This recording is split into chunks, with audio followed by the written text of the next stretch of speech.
On December 30, 2020, Hong Kong Properties said that China government blocked its purchase of residential quarters with a value of $327 million from the U.S. consulate in Hong Kong. The Chinese Communist Party required political clearance for the transaction. This is another example of the CCP interfering in Hong Kong's legal system and breaking its promise of one country, two systems to Hong Kong.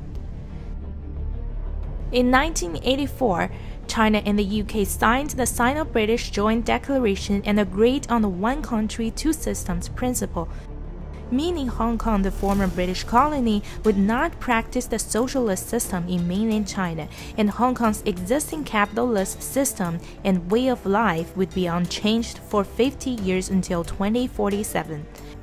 This policy has been written in the Hong Kong Basic Law, the Constitution of Hong Kong. Since the UK returned Hong Kong's sovereignty to Communist China in 1997, the CCP slowly eroded Hong Kong's rule of law that made Hong Kong being Asia's financial center on par with New York and London. The nail in the coffin to end the rule of law in Hong Kong was triggered in 2019 by the Fugitive Offenders Amendment Bill, which would enable the Hong Kong government to extradite suspects to mainland China.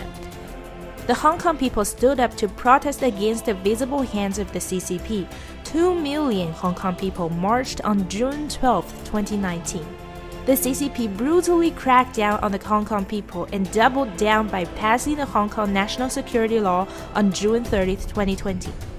The law criminalizes secession of Hong Kong, subversion against Chinese government, terrorism, and colluding with a foreign government. The law applies to Hong Kong permanent residents, non-residents, and those outside Hong Kong who violate the law. For example, an American can break the law by posting "Take down the CCP" on social media. This American could be arrested and jailed if he visits Hong Kong, steps on a Hong Kong airplane, or eats at a hometown restaurant owned by a Hong Kong national. When investors are banned from selling their assets, lose access to uncensored information, and lose confidence in the independency of the legal system, the market won't work anymore. The CCP has killed Hong Kong after using it to suck global capital into Communist China for 23 years. Global investors should be alerted that their investment in China and Hong Kong is at risk.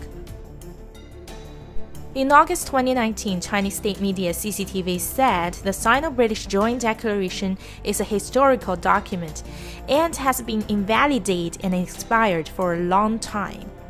彭斯副总统应该去补一补历史课，拿中英联合声明这份过时无效的文件干涉香港事务与中国内政。不仅让自己沦为国际笑柄，也令美国国家形象蒙羞。拿中英联合声明这份过时无效的文件